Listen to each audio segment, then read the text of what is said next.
So I'm Roger with Campfire Tales. Tonight we're going to talk about night walking. If it's done right, can really be a fascinating activity. Being done right is, you don't carry a flashlight or a lantern or a headlamp or any of that stuff. That's sissy stuff, What you do is you just go out when there's a little bit of starlight, maybe the moon's, at least half full or something like that. Just enough light to just kind of be able to feel your way around a little bit.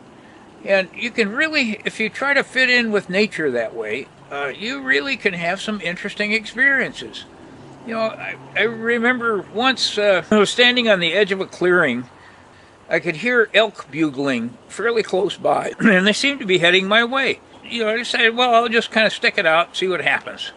And, they just kept coming and coming, and they came so close to me that I thought they were going to trample over the top of me, and they never knew I was there. It was just, I just kind of held my ground and then just kind of wandered on back to the house. So another time, I decided I was going to go night walking out at my dad's farm back in Michigan. And he had a little 10-acre woodlot on the corner of his farm that he had trails cut through it that, so he could get around with his riding lawnmower.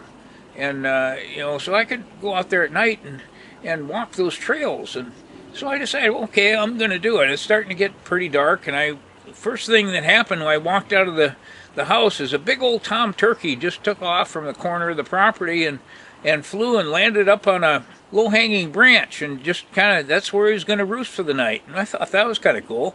So I walked a little further, and the fireflies started coming out. You don't see them back on the West Coast, so that was kind of a neat experience. So I walk along, and this is fall time back there, and so the leaves are down, and it's a little bit crunchy to walk on, and so I'm walking along, and I listen to some noises out in the woods, and there's a whole new, different set of characters that come out and walk, the nocturnal animals, the ones that don't want to be seen during the day, everything from bears and deer and just a whole variety of animals that, like to be camouflaged by night.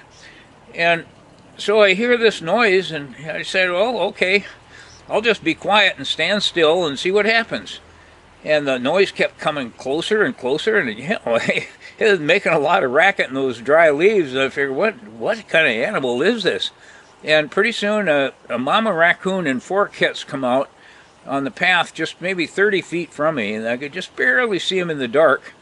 But there's still a little bit of noise, and in a few minutes, this little half-pound raccoon comes out of the woods, and it had to have been born within just the last 2-3 days. And it just kind of comes wandering out of the woods and walks right up to me and sniffs my tennis shoe. And then he decided, no, that's not Mom or the family, so he takes off and catches up with the rest of the bunch. So, I like to go out camping at night when I'm duck hunting. And I take a sleeping bag, and I'll sleep right next to the pond that I'm going to hunt the following day, and just kind of listen to the coyotes calling at night, and and I'm listening to one pack call and another one answer, and then another one, and geez, I kind of think to myself, geez, I hope I wonder what they eat, I hope they don't eat campers, I'm just kind of passing the time, thinking of these odd thoughts, and then finally the ducks start coming in, and they don't make noises they don't talk while they're coming in. You just hear their wings whistle in the dark, and then they'll kind of land, and as soon as they land, then they start talking and calling in other. You'll hear them splash down, and they start calling other ducks that are still up in the air, coming back from feeding. And man, the ducks, just one flock after another, keeps coming into this little pond area that I was on. There must have been 100 of them, and I'm just getting all excited because I'm going hunting the next day, and but by the time hunting season opened the next morning, they were all gone. But we did okay anyway with other ducks. But then another opportunity that I have to do night walking is fairly close to home. I have this wetland trail that I go to that along Mercer Slough, and I like to go out just as it's getting dark, and you know, you can watch the bats kind of fly around getting insects, and you can watch the flocks of geese and ducks come in and land in the slough for the night. You can hear, you know, some coyotes and deer mulling around in the blueberry bushes and brush that's nearby, and you know, it's just, you know, a neat experience. You just kind of feel you're all by yourself, and it's quiet, and you know, just all you're hearing is just the sounds of nature, you know. And you know, that kind of experience is, you just feel so much closer to nature. It just gets to you. It's something you need to try.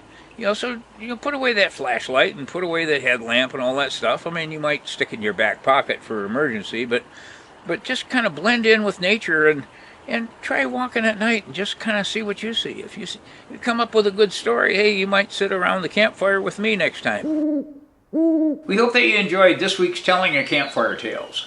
Please remember to hit subscribe to make sure that you get the announcements for next week's upcoming activities, as well as the new topics for the Campfire Tales. Please also share the fun that we have here and let your friends know about our website. Check out RogersOutdoorChannel.org for more information and to stay connected. If you like the outdoors, great to enjoy this site.